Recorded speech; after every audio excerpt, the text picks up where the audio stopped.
Trading mistake number 3, not being true to your word. I'm on a bit of a roll with this stuff. I've already talked and called people out for failing to show up to potential jobs, to quotes, and for not showing up to meetings that we've organised, or some they've organised, sometimes with me, sometimes with other people. I know it's a common thing. I think it's pretty bad, and both of those things are examples of not being true to your word. You said you were going to show up, and you didn't. You weren't true to your word. That's damaging, right? It's damaging to your reputation.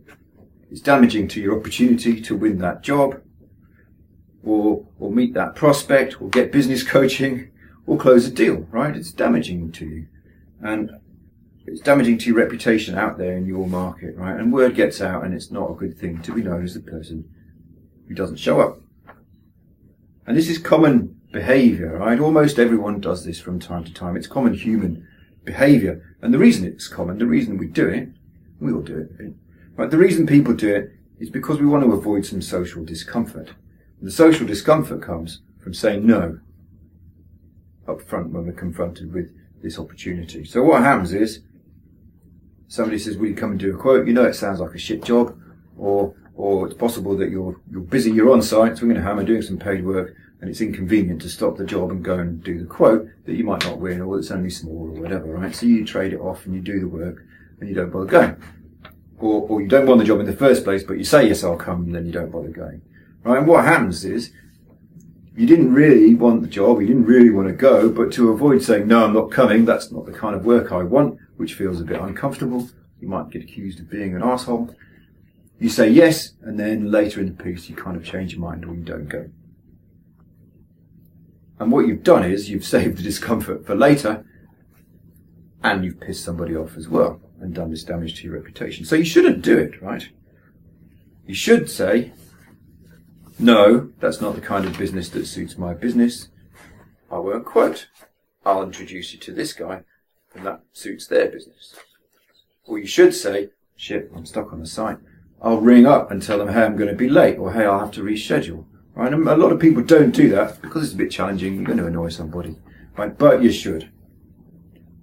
Now, part of what I coach you to do when I'm coaching people to grow and scale is to qualify out of opportunities, and that's exactly what I was just talking about. If it's not a job that suits you, or it's not a job that you think you can win, don't go to site to quote. Don't say I'll quote. Say this doesn't suit us. We won't be competitive. It's not the kind of work we're good at. And introduce them to somebody else. Give them another number to call or a name to call. Right? And that's being mature and sensible, and not setting yourself up to disappoint people and damage your reputation when you ultimately don't go because you don't want to, because it's not your thing. Okay? So this also involves saying no. I've even had people say to me, what I do if I don't want the job, if I don't like the person or whatever, is I quote high so that I won't win it. Or if I do win it, it's kind of worth it because I'm making all that extra money. And I think that's silly. You're wasting all that time on a quote that you don't even want to win. When you should be open and honest and straightforward and upfront and tell them you don't want it, it's not suited for you. You can do that without offending people, right? So this is the same thing. It's not being quite honest. It's not being quite truthful. I don't think you should do it. And what the advice I'm going to give you is, of course, is to prepare up front. Don't go out there kind of unprepared and then think, oh, I don't really want that job. Go out there knowing what kinds of jobs you do want and what kinds of jobs you don't want. And if it's a kind of a job you don't want, when they speak to you on the phone, tell them, that's not what we do. Right? I do this as a business coach. I'm very clear who I can coach and who I can't. You have to be wanting to grow and scale. You have to have enough money to pay. You have to feel like you're coachable and you'll do what I say or what I propose. And you have to like the framework that I explain. Right? And if you don't fit that, I'll tell you. And we'll probably happily agree that it's not for you and we shouldn't waste any more time on talking to each other. You should be doing that with your customers. People don't take offence if you communicate openly and honestly and clearly with them. They're usually pleased and grateful not to have wasted their time or yours.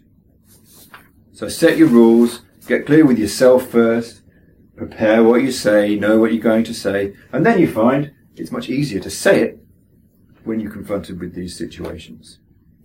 If you're going to be late, tell them. If you don't want to quote, tell them. If you do want to quote, tell them. Okay?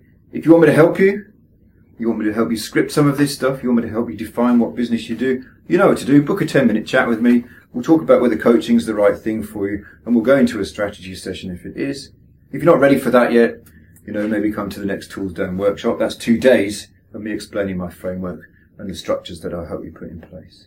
If that's still too much for you, you can subscribe to watch these videos, get them sent to your inbox every Tuesday, or you can join the Facebook group. See you later.